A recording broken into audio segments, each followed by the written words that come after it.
Olá pessoal, tudo bem com vocês? Então, na nossa aula de hoje, nós vamos continuar a falar sobre quadriláteros, mas nós vamos especificar nas propriedades dos quadrados e dos trapézios, ok? Lembrando que essa aula está embasada lá no livro de vocês nas páginas 135, 139 e 140, e os exercícios que vocês precisam fazer são do 1 ao 5 lá da página 140. Então, vamos começar. Vamos começar com as propriedades dos quadrados. Então, assim, nos quadrados, valem todas as propriedades que nós já aprendemos sobre paralelogramos, retângulos e losangos, tá certo? Só recapitulando, o que são quadrados mesmo? Vamos lá comigo, rapidinho, fácil, né? Quadrados são quadriláteros com os 4 lados congruentes, com 4 ângulos de 90 graus. Então, quais são essas propriedades dos quadrados? Relembrando, retomando algumas, né?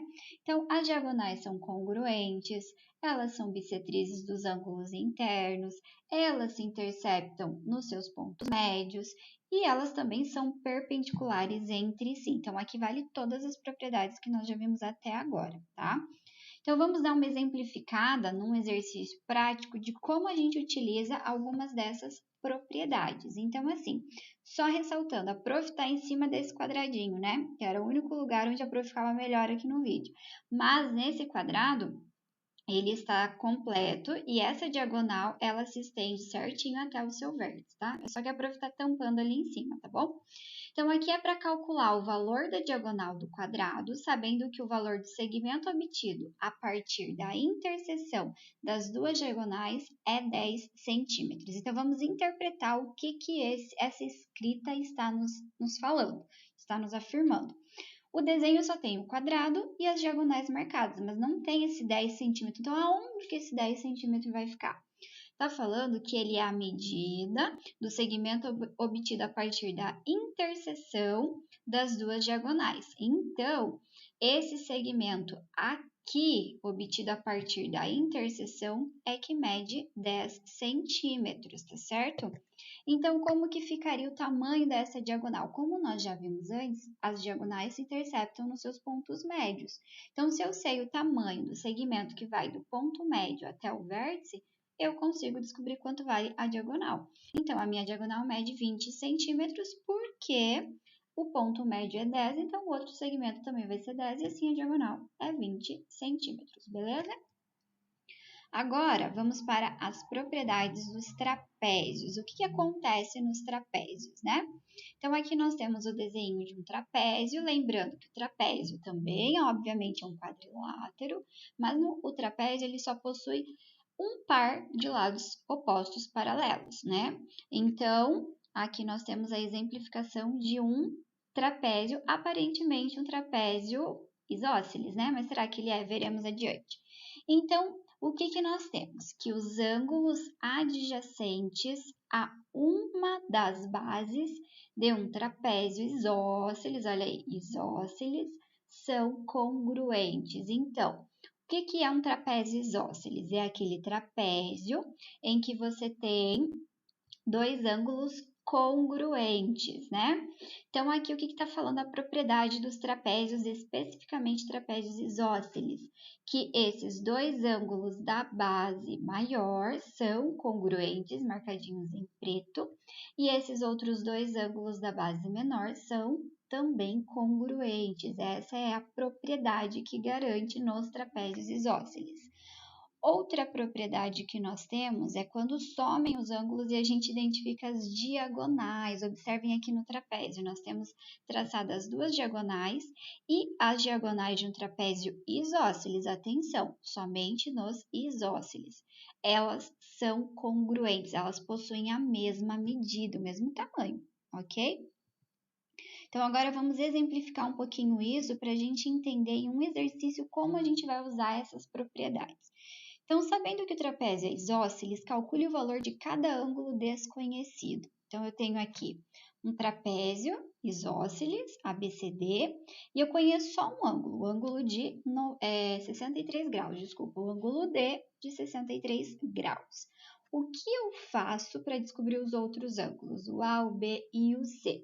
Então, a gente vai lembrar da propriedade, que no trapézio isósceles, os ângulos são congruentes àqueles, que estão na base maior e os dois que estão na base menor, né?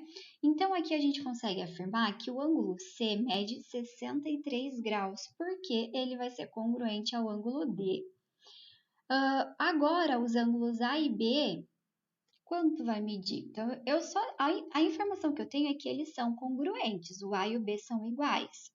Mas e quanto eles medem? Aqui a gente vai ter que usar um outro conceito lá do início, quando a gente começou a ver quadriláteros, que é a soma dos ângulos internos de um quadrilátero mede quantos graus, galera? 180? 270? Quanto? Não, 360 graus, né? Então, a soma dos ângulos internos de um quadrilátero é 360 graus. Então, ao somar esses 4 ângulos, precisa resultar em 360 graus. Somando o ângulo A com o ângulo B, eu chamei eles aqui de x. Como eles são iguais, então os dois valem x. Então, x mais 63 mais 63 tem que ser igual a 360 graus. Resolvendo essa equação, nós obtemos 2x igual a 126 graus igual a 360 graus. Assim, 2x é igual a 360 graus menos 126 graus. E 2x é igual a 234 graus. E x, assim, é igual a 117 graus. Então, nós resolvemos o problema. Quais são as medidas desses ângulos no trapézio? Os ângulos A e B medem os dois, né? Cada um mede 117 graus. E os ângulos C e D medem, cada um deles, 63 graus, utilizando essa propriedade dos ângulos no trapézio. Entendido? Então, vamos para a próxima ideia relacionada, usada, né, no contexto de trapézio, que é o termo base média. Então, assim, média, o que é uma média? Uma média é um número que está entre outros dois ali no meio, vamos dizer assim, né? Quando eu tenho dois números, qual é a média desses dois números? Média aritmética. É quando eu somo esses dois números e divido eles por 2. Se eu tenho 3 números, eu somo os 3 e divido por 3, né? Então, a base média de um trapézio está mais ou menos nessa ideia. Então, o que seria a base média? Você tem um trapézio, aqui atenção, é um trapézio qualquer, não precisa ser somente isósceles, tá? Qualquer trapézio.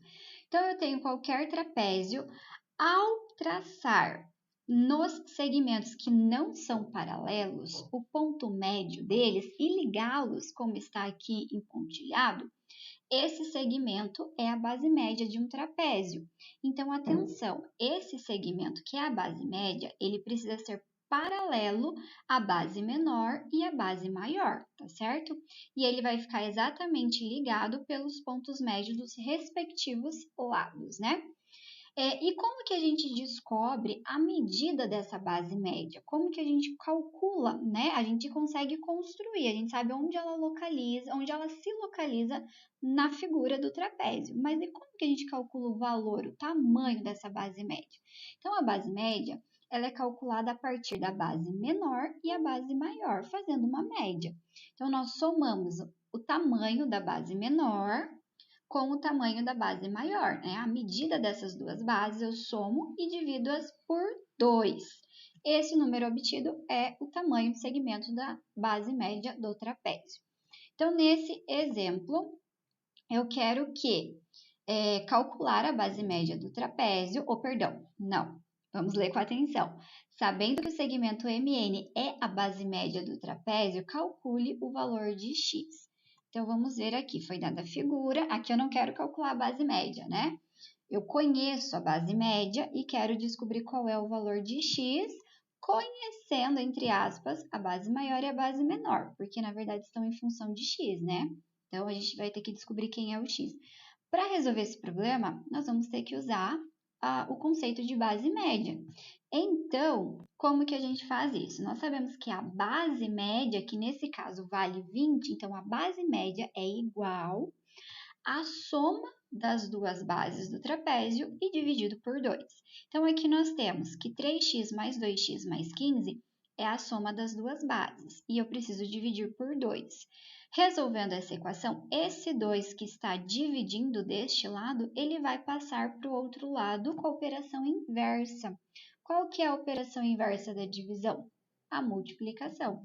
Por isso, aqui, 20 está feito 20 vezes 2. Isso é igual a 5x mais 15, porque eu já somei esse 3x com o 2x. Temos que 40 é igual a 5x mais 15. 40 menos 15 é igual a 5x. 25 é igual a 5x. E assim chegamos que x vale 5.